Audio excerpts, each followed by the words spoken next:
radio show with your host, Lonnie Clark. We stand together and accept that we now live in a world transformed by Fukushima. Monday, Wednesday, and Friday from 8 a.m. to 9 a.m. Pacific Standard Time here on UCY.TV radio. We relentlessly engage every ear that listens.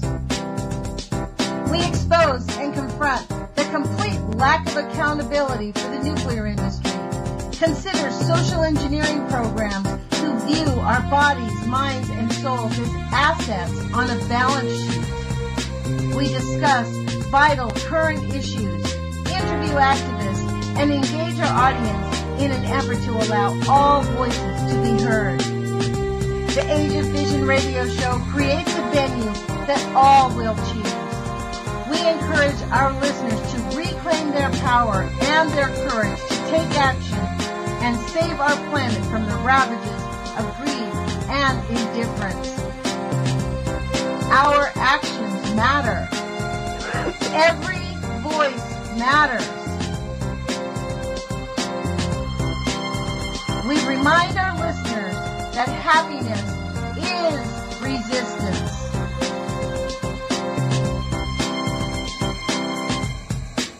Love is greater than fear.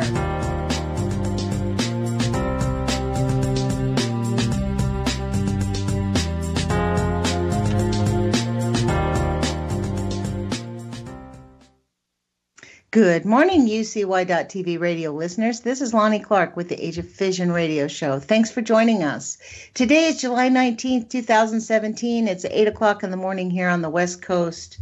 I want to get right into it. I'm super delighted to have Heide Lambert back with us again. She's our ears to the ground, I guess, on all things, the insanity of nuclear stuff out here on the West Coast. So, Heidi, thanks for joining us. I'm very excited to have you back with us. Oh, thanks for having me. Yeah, so let's talk about, you want to talk about, it's called the Tri-Cities, what's it called? The Tri-Cities Waterfallies.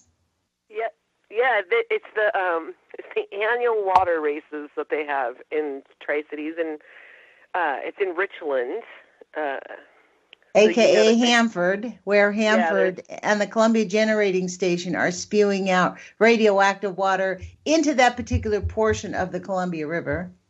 Yeah, maybe no less than 10 miles upriver.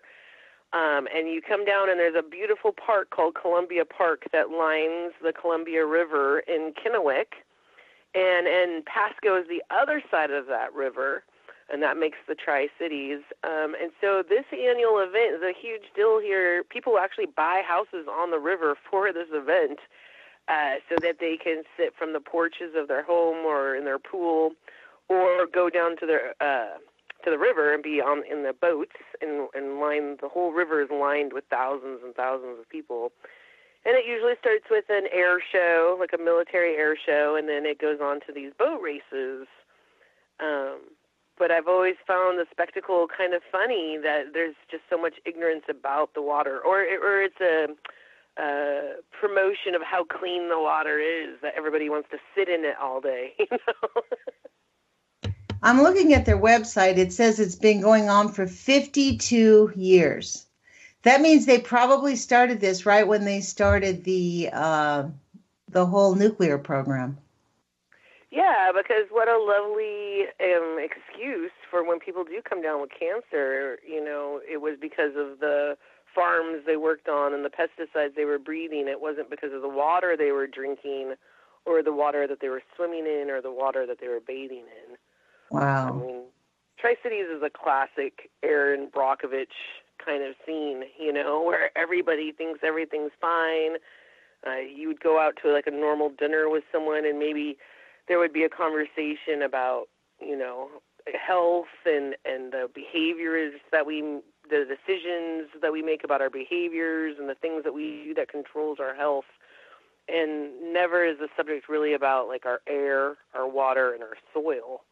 And how those three things, if one of those three things is contaminated, it's really going to contaminate most of your choices that you make. Wow. It's stunning. It's stunning to think that, I mean, I know that I've read many articles, especially lately, where they are attempting to normalize radioactive contamination and saying that people who believe that this is actually a greater problem than is being admitted, or than the way they frame it is that people who believe that radioactivity causes serious harm have really been, they're radicals, they're radical environmentalists, and they're just off the charts. Like they've lost consciousness with reality. It's stunning to read these remarks in written paper. It just blows me away. Well, I think that the Tri-Cities is kind of an epicenter for that because they've Yeah. been going on for, 60, 70 years of creating a culture. They actually call it a safety culture. And with the safety culture, they're saying that people feel safe there. They don't necessarily are safe, but there are actions they can take to make people feel safe. And this waterfall uses one of those events. It's where it drives up the price of your home. It's a reason for people to come from out of town. If you live in Eastern Washington or Eastern Oregon, you know how hot it is. It's usually over 100 degrees right now. And so, had there not been the largest nuclear waste site upriver, this probably would be a lot of fun. But you need to take into reality of where you're at. But that's the other thing about this culture is they don't really know where they're at. A lot of Wow. people don't really, they're new. A lot of families just move there because of job opportunities, and they don't really understand the gravity of where they're at. And that's part of that culture. And I'm looking at the sponsorship. It's really amazing. The Washington National Guard, Jack in the Box, Albertsons, Safeway, Coca-Cola, Red Bull. It's stunning. Coors, Corona, Mike's. These are all their sponsors. I mean, Yeah, these are corporate people who actually do not believe that living in the Tri-Cities is a dangerous place. right. But, I mean, if you think that the Tri-Cities is a dangerous place, then you might think that St. Louis is a dangerous place or Santa Fe is a dangerous place. I mean, this is the They are, consequence. actually. They are Well, dangerous I agree. places. I agree with you, but I think that I think that the nuke industry puts a lot of money into marketing, into creating this worldwide safe culture. Well, I do have to say this, though. In St. Louis, people there's a large group of the people there that are aware of it and are pushing back and are trying to get them to take care of it. So there's a big difference in my mind between the people in St. Louis and the people at the Tri-Cities, because at least in St. Louis, they admit that they've been harmed by nuclear contamination. In the Tri-Cities, it's just like a blanket dumb stare. Like, what are you talking about? Yeah, I think that in all fairness, Lonnie, there are people who live at Hanford who think that they're fixing the problem. There's a lot of scientists who think the solution is trying to figure out how to better use the contamination. An example of that is that company Arvea. It's Areva. It's a plant in Richland. It's another, Hanford is this huge 500-mile square piece of contaminated land, and they know that it's going to be contaminated forever. So they use pieces of that land, and they lease it out to different companies. And CGS, the Columbia Generating Plant, is one of those places. And then there's the whole, tank farm. But there's also a whole section of this Hanford site that is still used a lot for experimentation. Experimentation's not done at all there. And then the secrecy of it is the same as it's been forever. And that goes again where you don't know when you live there what your neighbor does for a living or where they go or, what they do. But there is a plant, our Arvea plant in Richland, they're making all they do is make nuclear fuel. And they've come out saying that they make safer now that Fukushima happened. They went in and changed the fuel pellets to make them, they say, more difficult to melt down. And, of course, I don't believe that. But it's just another example of how Richland has many, many different corporations and businesses involved there. And the only reason why they're involved there is because they think that they're fixing the problem. No one thinks there that they're making the problem worse. Right. So of you course. get this kind of pride and you get this kind of self-righteousness from these scientists because, the alternative would be for them to do nothing and it just sit there. I personally believe that they need to not accelerate the science. I feel like they need to minimize the science more because they don't understand so much about it, and they went so big with it and were so careless with it for the last century. I think that they should stop making it and only, stop making it. Yeah, stop making it. That's for sure. I mean, it's an unbelievable. I mean, when you consider it's almost 500 square miles, that's a lot of space. I mean, it's huge. That's a big area of the United States that is contaminated. I mean, I guess it's that one drop theory, right? Like the whole entire United States really is contaminated from the nuclear testing, scenario that they did on us also. So, I mean, I was reading this story this morning about the Marshallese in Oklahoma where they were allowed to migrate. There's a large section of Marshallese in Oklahoma, in Salem, and in Washington, right? But in Washington and in Salem, Oregon, because we have a progressive state in terms of providing health care for our citizens, the Marshallese who are not citizens, they're not entitled to government assistance. But in Oregon and Washington, they are. But in Oklahoma, where they have not extended Medicare, there's no help for them. And most of them are poor. They come here with nothing. I mean, there's no high schools on the Marshall Islands. That's how poor they are. There's no high schools. Well, and that's our fault. Yes. Well, it's because of what we did to the Marshall Islands in the 50s.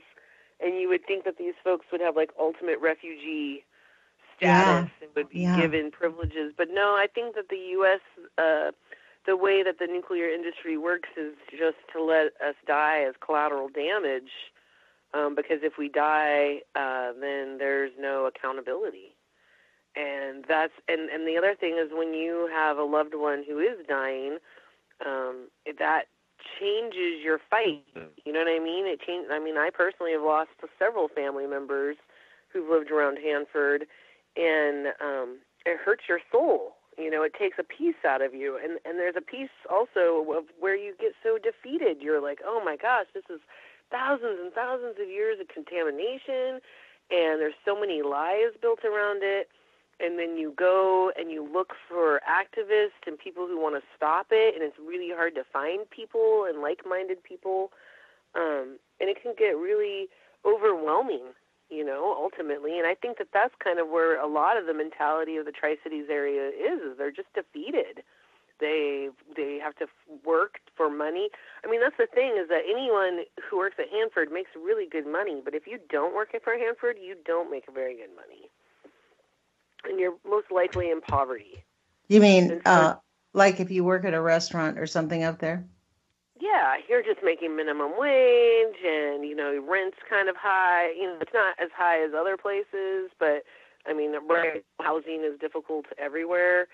And I think people just really struggle. And then, of course, there's lots of crime, there's lots of drugs, and people get in trouble. And I just think that there's a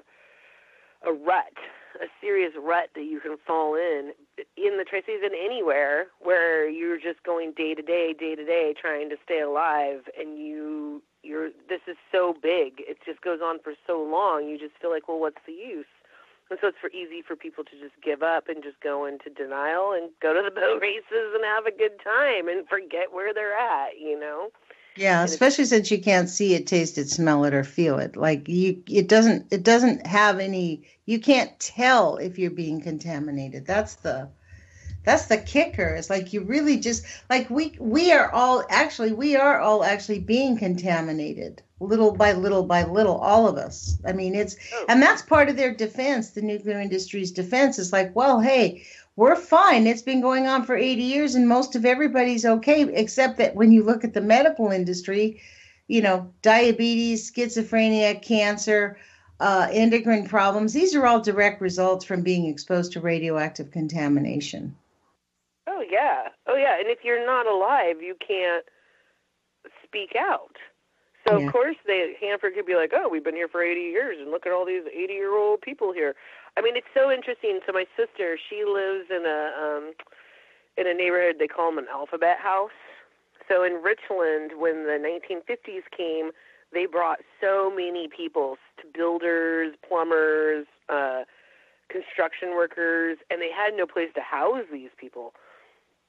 So at first they just gave them like trailers, and it was like a gigantic trailer park. And then there was like 20 designs of houses, or 24 maybe even. So it became the alphabet houses. So you lived in like the A house or a B house. There were certain designs of houses, and now they're like considered historic. Believe it or not, Richland is considered a historic place.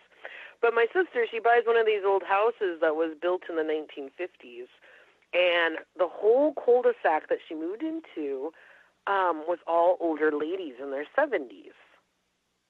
And so, of course, they take interest in my sister, and she starts talking. Well, all of these women were married to men who worked out at Hanford, and all of these men have died. And the wives are who is left. And the other thing that I think is very interesting is most of these houses have cinder block. The design is like a cinder block basement and then like a stick-built house on top of that cinder block. Well, so one thing about radiation is it has a hard time traveling through cement. And so when you have a really hot summer, which most summers are, you're going to hang out downstairs in your cinder block basement.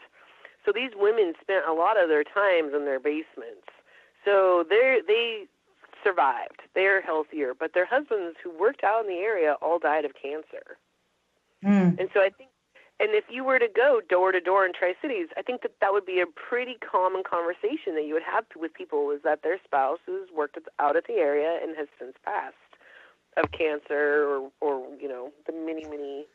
I'd be curious to know how many people up there had children born with holes in their heart or children with disabilities, because, you know, we know that it causes, for every 2 REMs in the air, for a population of 1 million people, it causes over 220,000 birth defects a year.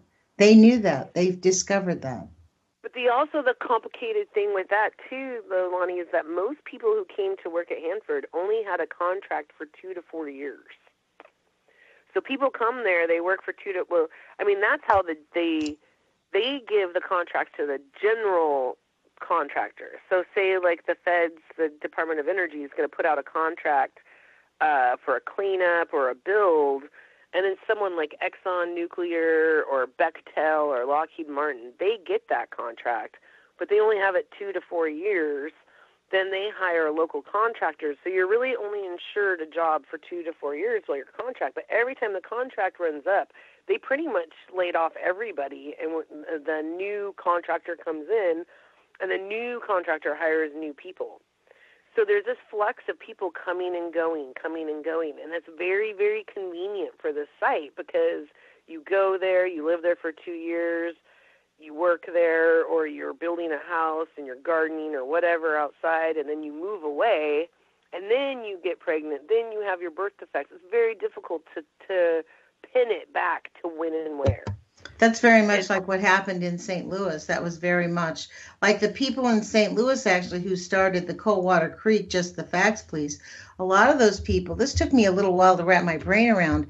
Some of the people that were actually instrumental in creating the famous plot charts that forced the EPA to really look at this situation, they no longer lived in St. Louis.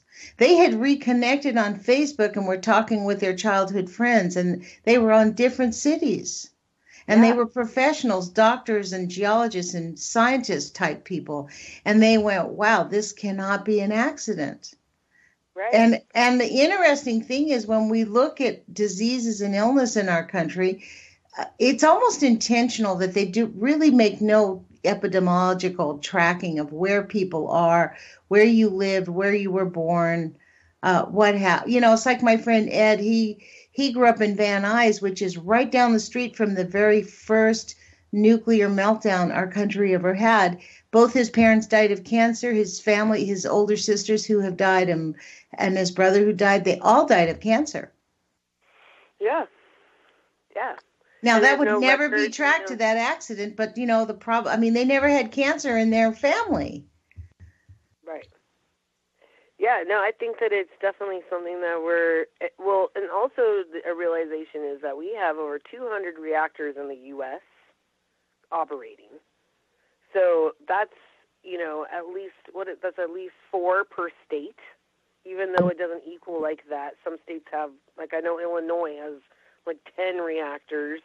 Washington only has the 1. Oregon, I don't believe, has any, at least not commercial. They outlawed commercial reactors, but there is educational. That's where the SMR is being designed here at Oregon State University. Mm-hmm. But my point being is that it's in everybody's backyard. Mm-hmm. It's everywhere. Mm-hmm. And then in our world that we live in right now, you go out of state for college, you come back, you get a job, some other state, you go to another state, you meet someone who's from another state, you go move there, you marry him. I mean, how many states does an average person live in?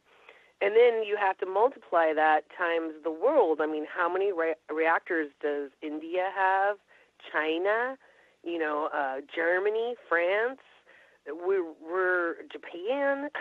I mean, if you can go on the world from reactor to reactor, and so that's where I'm at with stopping the science, because we just accelerated it so quickly and spread it everywhere, and without any idea of what it's doing at an atomic level to our world. We see these effects in our forests.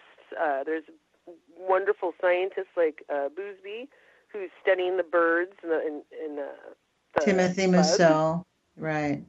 And Mousseau. I mean, there are people who are just like that. It's so obvious, it's undeniable, and so they're continuing their life studies on these things.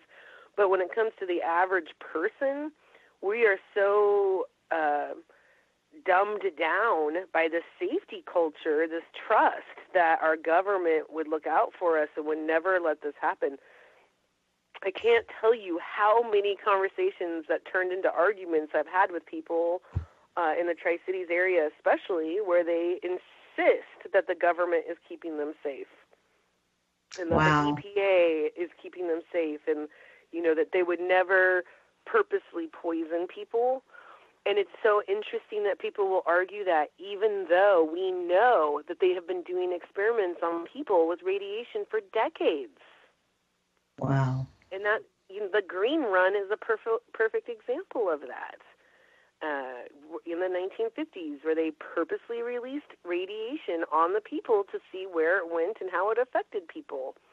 That radiation is still living in those very soils around Hanford, which they farm in. So, I mean, it's absurd.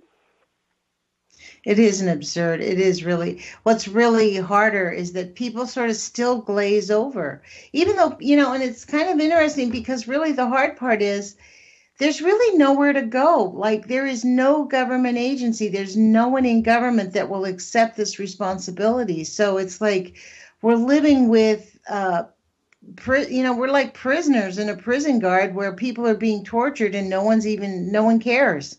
Like, they're like, yeah, so big deal. Yeah. Get used to it.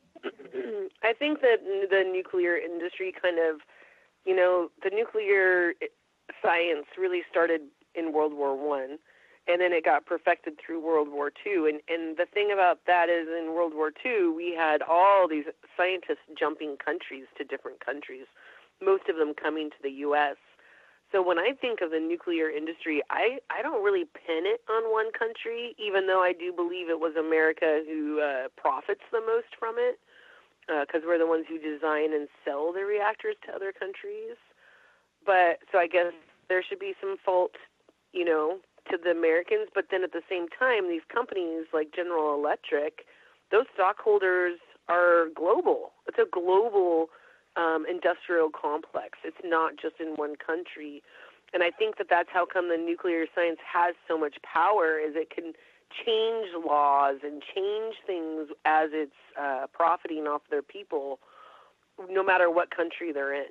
it's a design work to take advantage of any peoples of any country and to hold the government the least liable.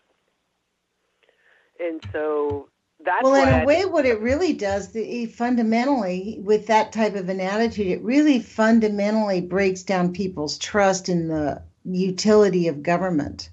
Because if the government's not going to protect us from the basis, like our own Constitution says we have the right to life, liberty, and the pursuit of happiness, that our government is formed to provide for the general welfare. Well, covering up and making a profit, I mean, frankly, this is why the Trump administration is sort of the denouement of all of this. Like, the ethics director just resigned because he was astounded at the lack of ethics of this incoming administration. Well, he's not really that much far off from the way the whole nuclear industry runs itself. There is no ethics in the nuclear industry. None. Zero.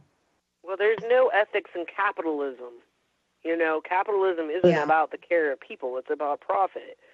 And this is capitalism on steroids when you talk about nuclear reactors and nuclear science. I mean, it's paid for by taxpayers in any country that it's in. Taxpayers are who are paying for nuclear science, be it if it's for energy, be it if it's for bombs and defense, or if it's in medicine.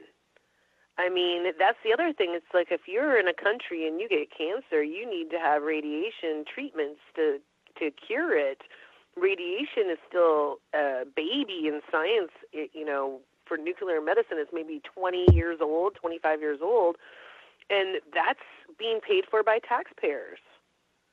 And we're the ones that are subsidizing people's health care.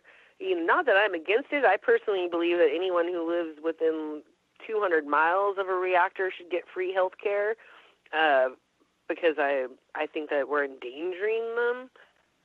So the least we could do is give them preventative care. Everybody should have free health care. Let's be real. Yeah, everybody should have free health care. Why would we not want that for each other? Why would we not want to be preventative and be able to catch cancer in early stages so we can cure people? But that's not where the money's at. And the same people who own these nuclear reactors and stock in reactors are the same ones who own money in medicine and the stock of pharmaceuticals. And so this is why it's just a lose-lose situation for pretty much everyone in the U.S. or the whole world around. And the irony is money is not going to save you. It doesn't matter how wealthy you are or how much health care you could get for yourself. If you are contaminated, you're contaminated. Well, not only that, the damage we already have done. So this is why we need to stop the nuclear now. Like this whole idea, Congress is pushing ahead with this idea. They are going to be building these small nuclear reactors, SMRs. This is their idea that this is going to get us free, cheap, clean energy and that it's not going to do that much damage because the waste is being stored below ground.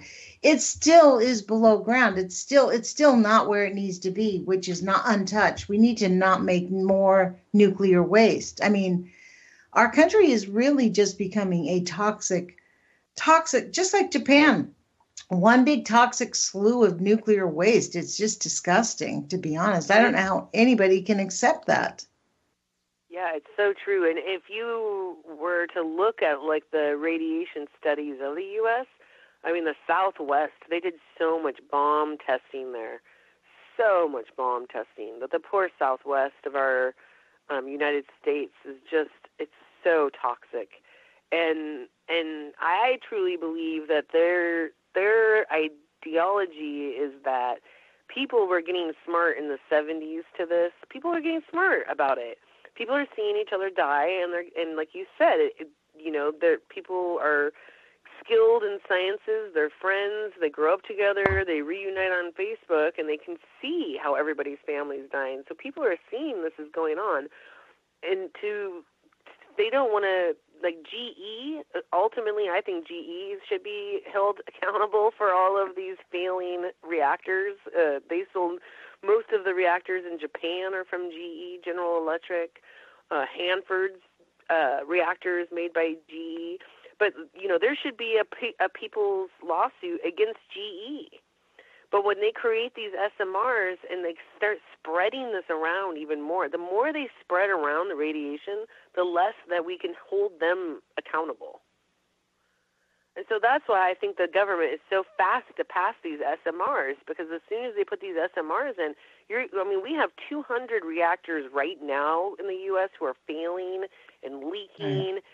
And even yesterday, a judge voted against a lawsuit to stop the subsidies in Illinois on those 2 failing nuclear reactors. They need $100 million in subsidies, and the people of Illinois voted against it, said, no, we're not going to keep these things open. And yet the laws are written there. Again, they don't have community rights. This is why you can't win. But the judge, basically, his order was, well, you haven't exhausted all your other remedies, with a blanket statement like that, and said, the state of Illinois now has to pay these millions of dollars to keep these failing, leaking, thanks to 350.org and the Natural Resource Defense Fund, who helped them create the legislation to keep these leaking nuclear power facilities open. I mean, honestly, we are being stabbed in the back by these major, quote, environmental activists whose sole focus is to shut down coal because they want to have that accolades that they did that. Oh, I believe that 350 is super pro-nuke, and I have a very hard time with that organization because of their promotion of the SMR. They've actually had the nerve to call an SMR green, and that's just the most ridiculous thing I've ever heard. And that's that ignorance, that's that safety culture we're talking about, that nuclear science is safe, and that's not. And we know it's not. That's like the biggest lie. And that's going to be the hardest thing to overcome. And the thing of it is they're just going to keep spreading it around. And the more there is, the thing that freaks me out the most about this SMRs is that they are so small. So it's just going to, when you have something small, it doesn't take as big of things to take it down. Does that make sense? Like an earthquake, a flood, all of these, a wildfire, all of these things endanger the big reactors. Well, the littler reactors, they'll be less known to know where they are. They'll be in cities. So then we have earthquakes or fires, then our first responders go without even, and another example is accidents, carrying the waste to and from the site. They'll be on trains. People won't know they're on those trains. Those trains will wreck. First responders go to clean it up. They don't know what they're cleaning up. There's so many levels of danger that people don't even consider because it's never been a problem because reactors have been so big and so known about for the immediate people. You know what I mean? Yeah.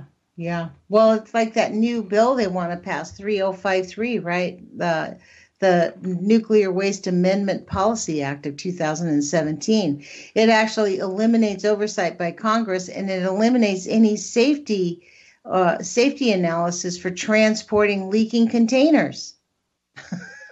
So they can put a leaking container on, if this thing passes, they could put a leaking container on a train or a truck and leak it right through your town and no worries. Don't worry about it. Yeah, they the disregard for human life and for life on our planet from this nuclear, really this is really, I think, the key issue here, Heidi, is the brainwashing that we just need to accept that we're going to be contaminated from nuclear waste. That's just the way it is. There's nothing we can do about it, so stop whining. Yeah, it is. And it's also kind of just, it's not even that you will be, it's that you already are. Yeah. In my world, Lonnie, my dad worked at Hanford, so I'm that second generation. Yeah.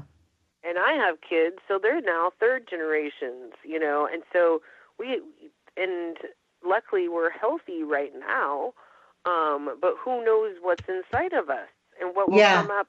And your fourth, fifth, sixth generations, you don't know. Dr. Caldecott says you don't really see the worst of the exposure until 4 to 8 generations. It takes 4 to 8 generations for it to show up. So your kids, who knows if they'll be able to have kids? You know what I mean? Well, that's the hard part. And if you think 4 decades ago, we're talking the 1970s. The 70s is when, in the 1970s, actually, nuclear science was absolute top secret. The Hanford site was the largest top secret file ever, at least into the 1980s, that the U.S. ever had. And so it was very top secret. So nobody knew anything in the 70s. In 79 is when they released a bunch of the records that they had been holding on to since the 50s. That's when we got validation that there was the Green Run and that they did poison people and that people did die up into the 90s from being poisoned by the Green Run. I had lots of aunts and uncles who were born in the 50s in Yakima, Washington, where there was the Green Run, and they have since passed. So that's your first generation, Then second generation's me. We start to find out information in the 1980s that these things had happened, but we're still told that those were controlled incidents, that everything was controlled, everything was contained. That's a word you heard a lot. Things were contained. And then in the 90s, that's when we started understanding that actually the tanks were leaking into the Columbia River for decades. We started to understand that the waste, this was something that was really big to me, is that nuclear waste really looks like dirt. If you're really going to look at waste, it's going to look like dirt. In some stages, it looks like salt. So when you have nuclear waste that looks like dirt blowing like dust in the wind, you start to understand that chain link fence between you and Hanford isn't going to keep it contained. Even if it's in the dirt, even if you have the reactors in the ground, the fuel rods have to come out and be replaced and changed. The water, the cooling water comes and goes. So if you have any understanding of chemistry and evaporation and the movement of an atom, you start to realize there is no containment. And then by the 90s, we stop, so much making weaponry. Then it's about power. And then we start hearing the words about medicine. Then we come into the 2000s. Now we're having our third generation of kids. Now, by this point, everyone in my generation has moved at least 5 times throughout the U.S. See where I'm getting at? There's no way to pin anything to anywhere because we've spread it so far globally around the world. Even if we do have babies born with holes in their hearts or childhood leukemia or, hundreds of different kinds of tumors, there's no way to pin it back to GE because we've all moved around so much, we've all done so much, and it's expanded so much. I mean, the conversation comes back to the ocean, Lonnie. I live next to the ocean. I live next to a port that is world-renowned for their tuna. We have fishermen who have fished here for 25 years for tuna and made millions of dollars off of the bluefin tuna. The tuna migrates from our coastline up over to Japan and then down and back, and it does this loop. Well, of course, when we saw Fukushima, the first year, fish weren't so affected. Second year, fish were cancerous. Third year, every fish tested in California came up with cesium. Mm-hmm. And then fourth and fifth year, now we're seeing a great decline. This year, there are no tuna. Like I hear fishermen all day come back to port without any tuna. Wow. And so we argue about. And what about the salmon run? I mean, we've heard Kevin Blanche ranting and raving that there's no salmon. Tim Martin says there's no salmon. That the salmon is it salmon? Do they have salmon? People able to find salmon, or are those just salmon that have been added there by the government? Well, it's interesting you say that because I live on a river called the Elsie River, and Elsie River has one of the largest fisheries on the West Coast. It's also owned by Oregon State University. I don't know if you're noticing a thread here, but Oregon State University built the SMR. They're also the ones that are doing the water quality testing for the West Coast for Fukushima. What? And yep. And Oregon State University are the people testing for the water from Fukushima. No wonder we're getting lies. I mean, Catherine Higley was the person who said there's no more radiation in from Fukushima than in a banana. Yeah, so OSU also owns this largest fishery that is on the Elsie River, the salmon fishery. And so they release thousands, I want to say 100,000 salmon a year down our river. And what's really interesting, Lonnie, is that the scientists who work out of there, they got their PhD talking about the migration of salmon and how salmon know how to migrate home because of the magnetism, the natural magnetism. And so what happens at this fishery is they actually will change the magnetic field of a stream, hatch the salmon in the stream so that they believe that they're born in another river, like Copper River in Alaska. And then they follow these salmon to see if they will actually go out and roam the Pacific and then go back to the Copper River to spawn. And so this is a huge renewal, effort for renewal of salmon, but these aren't natural salmon. They're not wild salmon. It's a manipulation of the numbers. What they're trying to do is saying that it's just the salmon are still there. They're still migrating. Things are functioning as normal. Don't worry about it.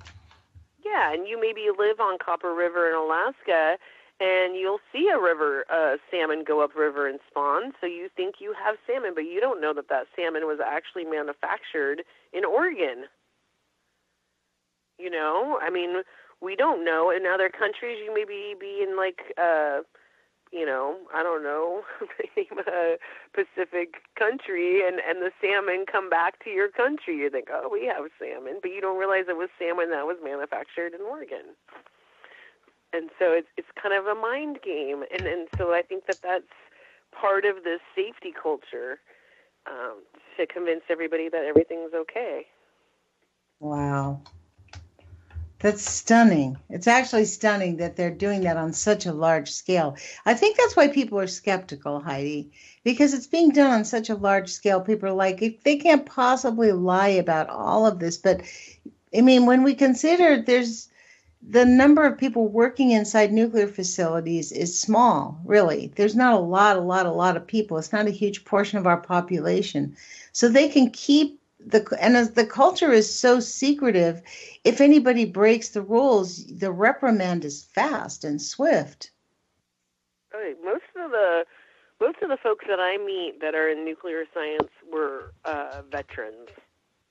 Wow. They entered the service, they went to service, then they get the GI Bill to go to college, and they're pushed towards the nuclear sciences if they're smart and have some sort of science comprehension of science, and they wave these big paychecks in front of them. And then actually the programs, like OSU has a huge nuclear science program. It's very, very grueling. It's very difficult. And they're definitely preening or priming the people that they want to work with. And if it's people who question or people who doubt, they don't want to work with those folks. So anybody with a critical mind doesn't make it through the program? Not really, no, I don't think so. Not that I've seen.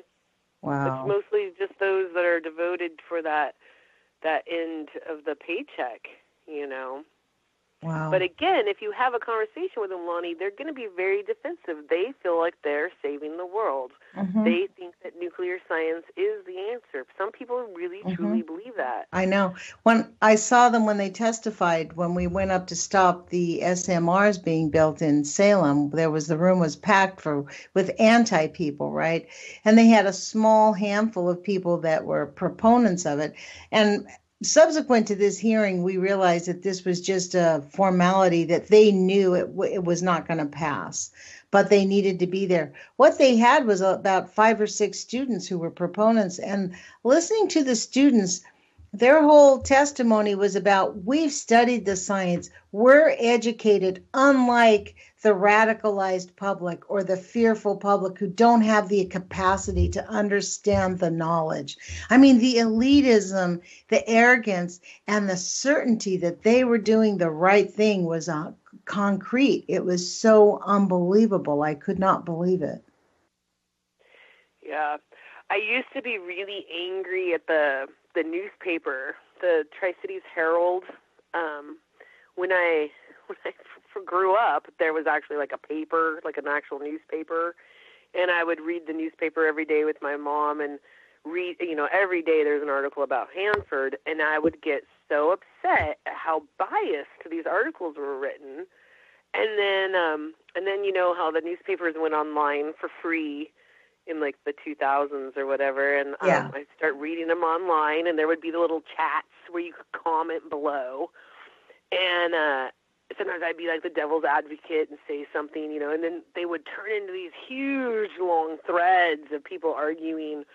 And then I started noticing that the newspaper, when it got really controversial, because like the radioactive rabbit thing really got me going, because when I lived in Tri-Cities and owned a farm and had my family, they were catching radioactive rabbits outside of the site.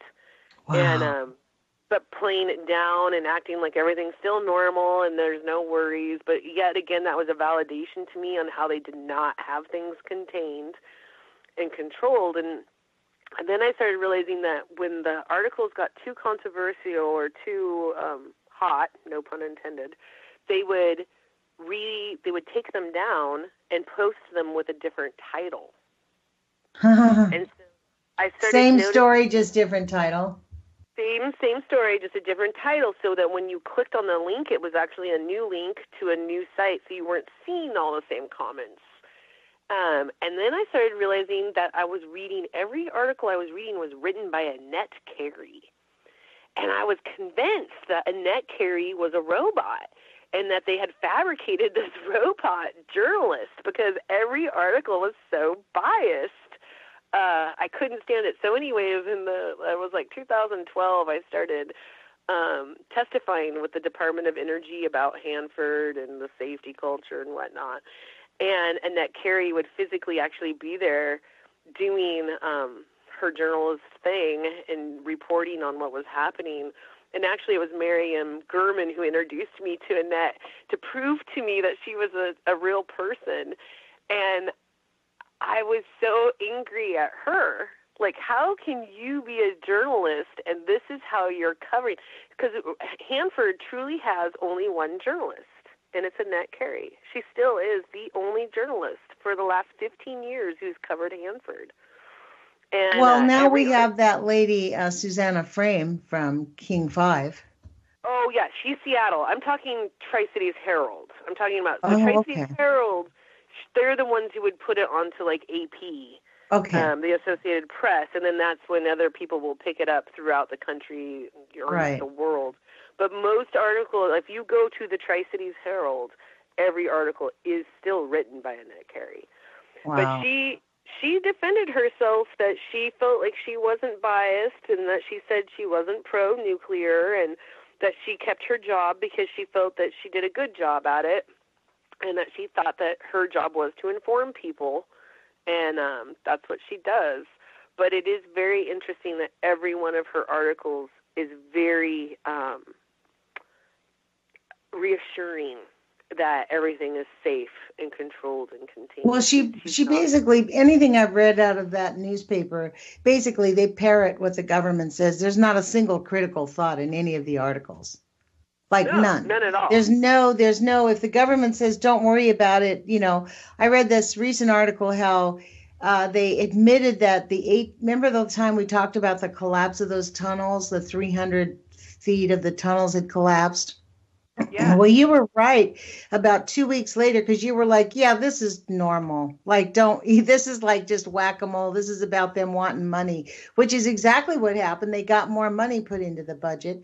But also, I read a second article that was talking about, and it was from the Tri-Cities, so it must have been written by her, that said that they have now been notified that the entire 1,800 feet of the tunnel is in collapse itself. But don't worry, because there's no harm to human health. They're handling it. That was literally like the summation of the story. Don't worry about it. It's all we're going to have a major collapse, but we know what we're going to do. That was really the summation of the story. I was like dumbfounded. Yeah, the confidence. She has like this insane confidence. Yeah. But that's why she keeps her job. Are you there? I am here, yes. We're on the radio, remember that part? I just changed phones. I'm so sorry. My phone. That's all right. That's perfectly fine. You sound better, actually. Oh, good. So the other thing I wanted to bring up was just about the cleanup at Hanford and about how most of the cleanup at Hanford is just demolishing the original buildings. You know, when I see the cleanup at Fukushima, it's just about taking the dirt and putting it in a bag and then taking it somewhere else. Or taking the contaminated water and sticking it in a container and then taking it somewhere else, and usually to our ocean, and dumping it in the ocean. And that has been the practice of Hanford for years, for decades, was just to dig out the contamination and move it around, spread it around. And I believe that they purposely put it in our food supply and purposely grew food in it because they knew that would spread it around. And then they can be held accountable. Yeah, well, that was the interesting thing that I really had a come to Jesus moment when I was looking into what was happening in St. Louis. I was dumbfounded that their attitude was like, we're just going to move the dirt out of Coldwater Creek and move it to somewhere else. And then once we move the dirt, we're going to certify that it's clean. But the trace elements that are still there, you can't ever really decontaminate a nucleated site. Like, you just can't dig. It's just not. You can get it down to a very low level, but that low level still is highly contaminated. That's their attitude everywhere. That's their whole. What they're doing in Fukushima is business as usual. In St. Louis, business as usual. Hanford. The only difference in Hanford is the whole community buys into it. There's no pushback. Yeah. Well, even the whole state, Washington, is a very pro state for nukes. It's interesting you say that about the cleanup and the pushing it around too, because my grandparents, they built a house in a little town called Wapato, which is northwest of Hanford, about 50 miles or so. And but when there was the Green Run, they built a house in the 40s, and then there was the Green Run, in which we know that the radiation did go to the northwest because they could see it, they studied it. And so Yakima and Wapato were affected. My whole point being is that my grandmother and grandfather lived in this house for over 60 years, and they never moved. And when they accumulated stuff, like my dad's things, they stored it all in the basement. And so radiation gravitates downwards. It stays low, so it can go into basements, especially if they're not cement. And so when my grandmother and grandfather passed away, and then my father, I had to empty this house, and I started bringing these boxes home and realizing how these boxes were covered in dust. Oh, wow. And so, when you think about like these contaminated sites, we think of these industrial sites. We don't think of people's houses. And that's what I think of like in Arizona and New Mexico, like how many people lived in homes and it was hot. And so they would open the windows in the evening, and those above ground testing was going on, and that's just blowing in the wind through these people's houses, including my own grandparents. Yeah. And so, here I live 500 miles from there now, but I still have some of these boxes, Lonnie. And it's like, how many other people are in that same situation, And what do we keep and what do we let go of? Because it's all invisible. We have no idea what's contaminated and what's not contaminated. I could be using a salt and pepper shaker that's, completely putting off rads. And I could. You bring that up, and what's really interesting. The Trump administration, their DOE now is going to do. There's a new story that Think Progress just put out, and it talks about how they're going to compare politically approved versions of the final draft from the DOE, so that they're just going to erase things that they don't think are politically expedient. They're just going to not tell us things about things that are going on. It's a concerted effort to hide information at really the highest levels of government within the government because they don't want the pushback. I mean, It's an astounding step backwards. And ironically, people thought that this Trump administration would lead us to greater transparency and freedom, because we saw Obama come in and say, hey, we're going to be transparent. And then boom, the wall came down. So a lot of pushback came. People really believe that and now we have Rick Perry, who is just a bumbling idiot who has no idea what he's doing at all. And they're just going to put a blanket on top of all, because they realize it's so bad they cannot tell the truth, because the pitchforks are going to come out if they tell the truth. Well, someone's going to lose money. Capitalism is the problem here, and Trump is the president to capitalism. That's his party, So that's where it is with the government protecting nukes, is because that's where people are making money. People were making money because the taxpayers are who are paying for these nukes. Right. So it's like the taxpayers pay for CGS. They pay millions of dollars to who? General Electric for the reactor. So whoever owns stock in General Electric is who's making the money. It's just like Trump making that arms deal in Saudi Arabia.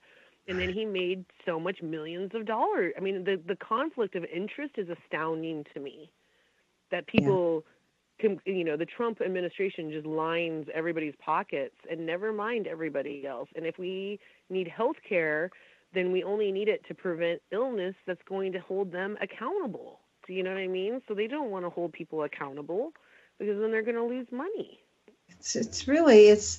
This thing, Hanford is kind of the pinnacle of it all, isn't it? Really, it is really the exploding eyesore that happened. It was really the center of the cancer of our country, isn't it?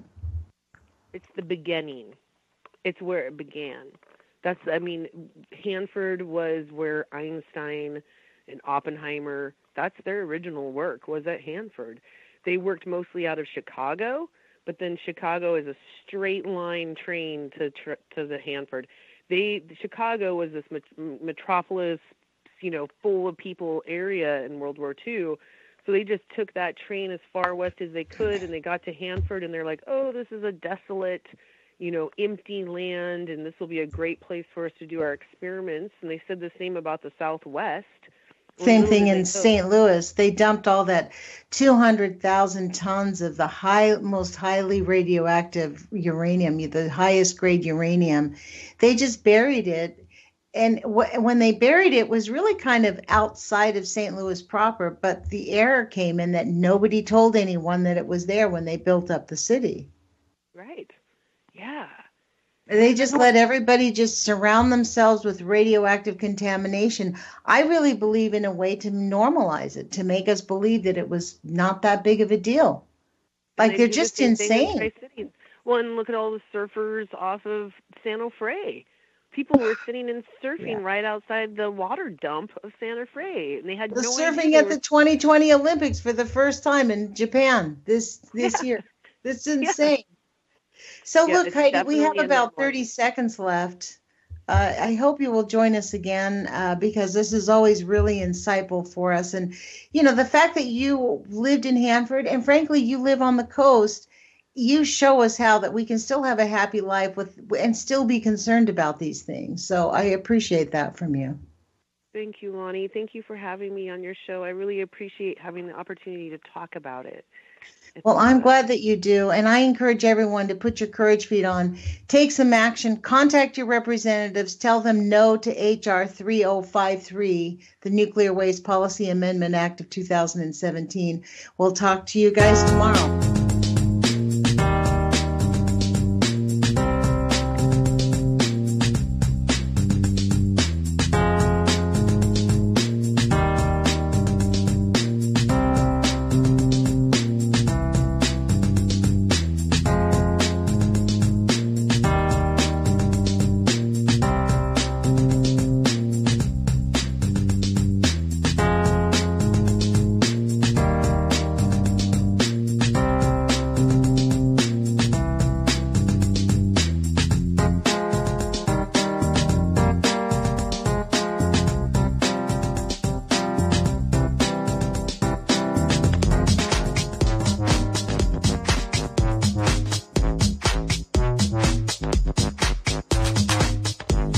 JJ from Against the Wall, and you're listening to ECY.TV. Heads up, nature lovers.